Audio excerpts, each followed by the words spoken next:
कल से एसआईआर शुरू होने वाला है। Andaman and Nicobar island union territory, state Chhattisgarh, Goa, Gujarat, Kerala union territory Lakshadweep, Madhya Pradesh, Puducherry union territory, Rajasthan, Tamil Nadu, Uttar Pradesh, west Bengal, इन 12 राज्यों में कुल ভোটার তালিকা নিয়ে বিশেষ সমীক্ষা এসআইআর শুরু হচ্ছে 28 অক্টোবর মঙ্গলবার থেকে। সোমবার আনুষ্ঠানিক ঘোষণা করে দিল জাতীয় নির্বাচন কমিশন, যা নিয়ে ইতিমধ্যেই রাজনৈতিক মহলে শুরু হয়েছে তীব্র বিতর্ক।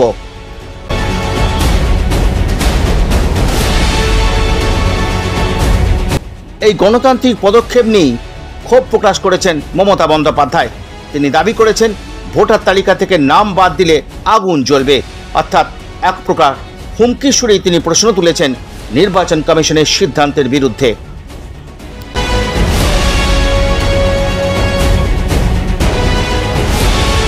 এসআইআরের কাজ শুরু হওয়ার আগে বিজেপির একজন কেন্দ্রীয় মন্ত্রী তিনি কি করে বলেন যে 1.5 কোটি ভোটারকে বাদ দিতে হবে ইমিডিয়েট? তার মানে কি পার্টি অফিসে বসে পরিকল্পনা তৈরি করছে আর ইলেকশন কমিশন থেকে স্ট্যাম্প মারবে? ইলেকশন কমিশনের কাছ থেকে আমরা ইম্পার্শিয়ালিটি প্রেফার করি। 2 মাসের মধ্যে সম্পূর্ণভাবে কমপ্লিট ভোটার লিস্ট প্রথম থেকে শেষ পর্যন্ত ডকুমেন্ট দিয়ে ইচ অ্যান্ড এভরিবডি, প্রত্যেকটা মানুষ গিয়ে তার ডিটেলস দেবে। তারা তো নেই, অনেকে বেড়াতেও চলে গেছে, অনেকে তো জলে ডুবে গেছে, তাদের কাগজপত্র নষ্ট হয়ে গেছে, অনেকে তো পুজো পার্বণে ব্যস্ত আছে। বাংলার বৈচিত্র্যটা আলাদা, বিহারে ছট পুজোটাই বড় পুজো, কিন্তু আমাদের এখানে অনেক পুজো, সব পুজোই আমাদের এখানে উৎসব। বাংলার উৎসব একটু আলাদা। সুতরাং আমি মনে করি যে তাড়াহুড়ো করে যদি নাগরিকদের নাম কোনোভাবে বাদ দেওয়া হয় বিজেপির কথায়, সুতরাং আমি মনে করি এটা এসআইআর নয়, এটা এনআরসি করার চক্রান্ত চলছে।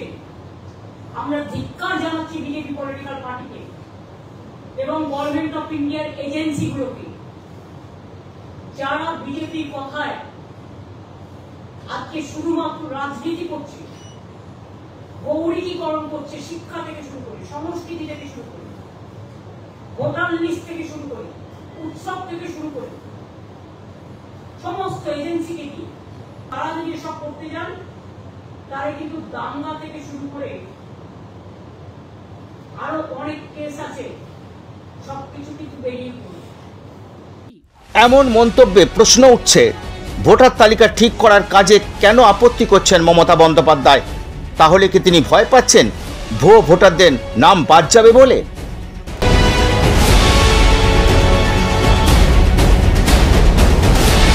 পশ্চিমবঙ্গে ভুয়ো ভোটার, এক ভোটারের নাম 2 জায়গায় 3 জায়গায় আছে, সেগুলো বাদ যাবে। বাংলাদেশি মুসলিম অনুপ্রবেশকারী যারা তৃণমূলের ওই কনসলিডেট ভোট ব্যাংক তৈরি করবার স্বার্থে যারা ঢুকে পড়েছে, তাদের নাম বাদ যাবে, রোহিঙ্গাদের নাম বাদ যাবে, এটাই সবাই আশা করছে। মুখ্য নির্বাচন কমিশনার বলছেন যে পশ্চিমবঙ্গে কোনো গতিরোধ নেই, সব রাজ্য তার সাংবিধানিক দায়িত্ব পালন করবে। সাংবিধানিক সংস্থা একটা সিদ্ধান্ত নিয়েছে, যে সিদ্ধান্তটা নিয়েছে সেটা একটা চলমান প্রক্রিয়া।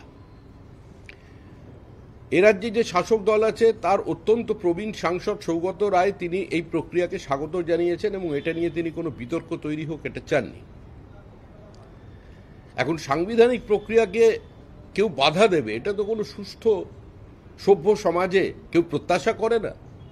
তো নির্বাচন কমিশনার হিসাবে তিনি তার বক্তব্য রেখেছেন। এবার এই গতিকে যদি রোধ করবার প্রচেষ্টা হয়, তাহলে যারা সংবিধানের কাস্টোডিয়ান তাদের সে বিষয়টি দেখার দরকার। আজকে এসআইআর ঘোষণা হয়ে গেল এবং আজকে রাত্রি 12টার পরে এসআইআর শুরু হয়ে যাচ্ছে।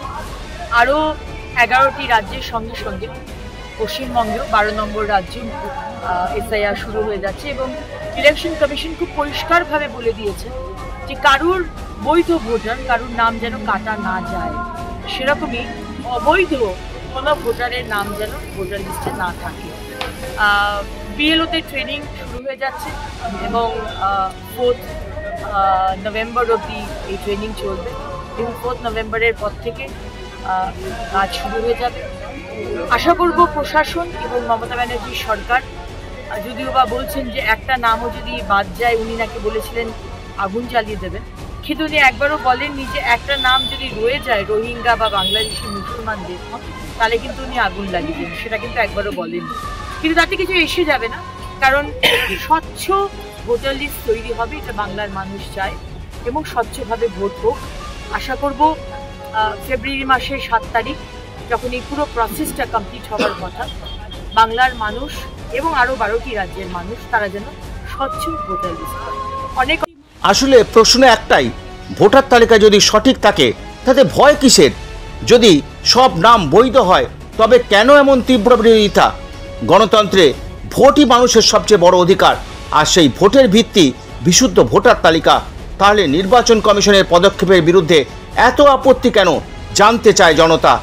ভয় শুধু তাদের যারা ভুয়ো ভোটারকেই ভরসা করে। সঠিক ও সত্য খবর পেতে দেখুন RTV নিউজ। ভিডিওটি ভালো লাগলে লাইক, শেয়ার ও সাবস্ক্রাইব করতে ভুলবেন না। ধন্যবাদ।